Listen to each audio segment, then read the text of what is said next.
Thank you so much, Madam Chairman. I'd like to start by telling you and the Vice Chair how much we appreciate you holding this hearing. It is critically important that we have the opportunity to ask tough questions, to get answers for the American people, and to do our job. You allowing us to be here today will certainly make great strides towards that. Thank you both for being here before this committee. Before we start in on talking about some of the topics that we're here to talk about today, I want to make sure that we make a point on our border. So the national defense strategy of our nation promises that first we will defend our homeland. In order to do that, we must secure our border. When we are talking about the number of people here and the number of countries, Secretary Blinken, I'd like to add to the countries that you just said. We have people from Iran, people from Syria, people from Yemen, people from Jordan, people from Lebanon. We know the foothold that Iran has in so many of these nations. Now, these are the people that we have encountered at the border. There exists a problem that we have 1.7 million gotaways into this nation where we don't know who they are, where they're going, or what their intentions are. As we see anti-Semitic behavior rise not only across the oceans, but here in this nation, we must do every single thing that we can to keep our homeland safe, and that starts with securing our border.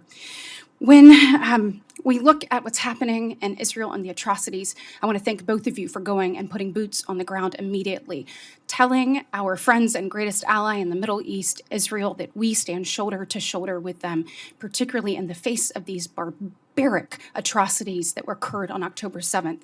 Secretary Blinken, thank you for what you just said, talking about what actually happened.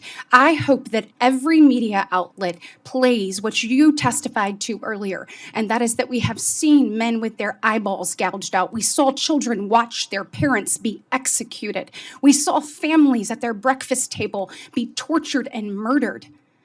This must stop. And in order for people in Israel to be able to tuck their children in at night, and people across this globe, we must eradicate Hamas.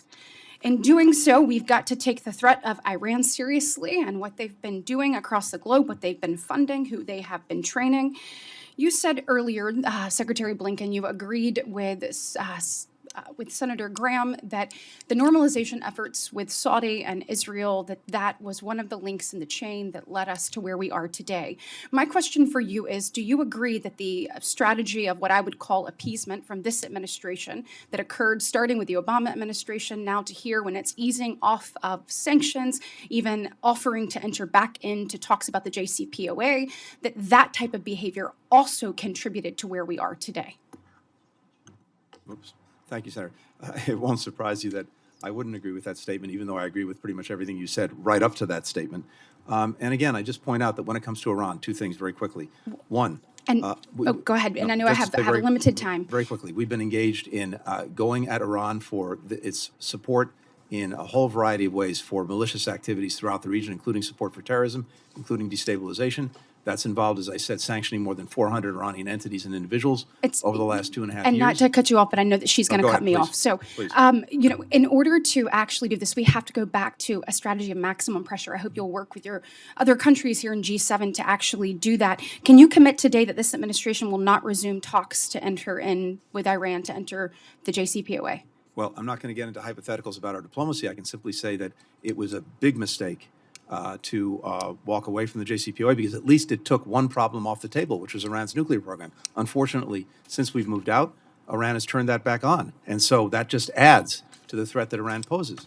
Obviously, we're going to disagree on that. One problem was a positive. So we have one more minute. Secretary Austin, when we're looking at what is happening across the Middle East there, particularly with attacks on our troops, do you believe that Iran understands? We more recently heard this administration say that there is a red line. Do you believe that Iran understands what that red line is? Senator Britt, we've been clear that the protection of our troops is important, and we will do what's necessary to protect them. And this activity has to change. If it doesn't change, we will respond, and again, we'll respond at a time of our choosing. Yes, and I just want to make sure that we have we been clear with Iran what that red line is? Do they understand that? We have been clear about what I just said, Senator Britt. Okay. Thank you. Senator